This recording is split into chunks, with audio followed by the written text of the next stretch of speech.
All right, Connor, we've got the Maple City Triathlon coming up to Ogdensburg August 9th. This is the first time we've had something like this in Ogdensburg, right? That's correct. It's going to be the first one. Why do we want to have one in Ogdensburg now? Why is this a great time to have this? Well, we set up the duathlon series last year, and we had quite a bit of people asking us if we would set up a triathlon for this year. And we figured that why not? We'll make it happen. And so we decided to do the first one this year. Before this, where was the closest triathlon that you could do? There is a triathlon in Brockville. There's also one in Cornwall. But other than that, I'm not aware of any that are very close at all. Now triathlon is running, biking, and swimming. That's correct. It's a swim followed by a bike and then a run. Okay, how far is the swim?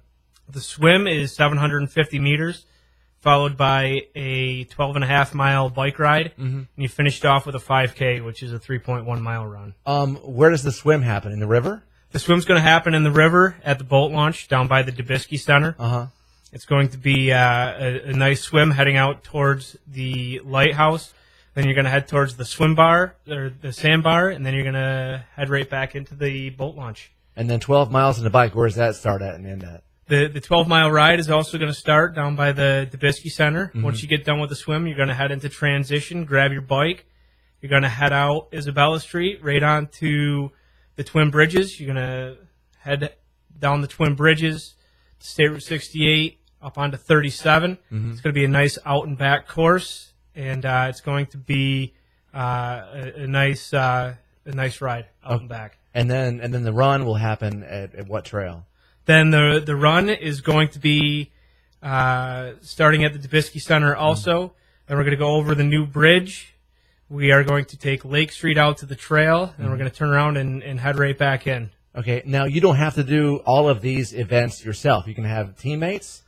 That's correct. You can do it as an individual, or you can do it as a 2- or 3-person team.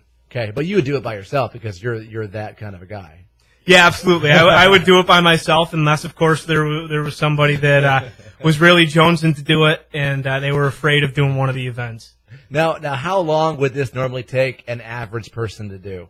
All of them by themselves? To be honest with you, an hour? It's tough to put an average on there. My last one, I think I did in about an hour and 24 minutes. Okay. There's going to be people that can obviously do it faster than that, and then there's going to be people that it might take up to 2 hours to do, or a little bit longer. That's the great thing about this event is you can do it as competitive or as casual as you want to do it. Now, of the three, what's the hardest for you to do? The hardest is probably the run. I really don't like to run. I enjoy the bike the most, and I really don't mind the swim. But getting out there and actually pounding the pavement while I'm running is probably the toughest for me. Especially at the end, after you've done the first two, you're kind of exhausted then. Yeah, you get a little bit of fatigue setting in, and it kind of adds to the challenge of the run. Now, as far as registration goes, we have deadlines for this as far as pricing to save some money. That's right. We're looking at our first deadline that is going to be July 12th. If you sign up before July 12th, it's going to be $55. If you sign up after that, it's going to be $80. Okay, and to sign up, we can get information and registration info how?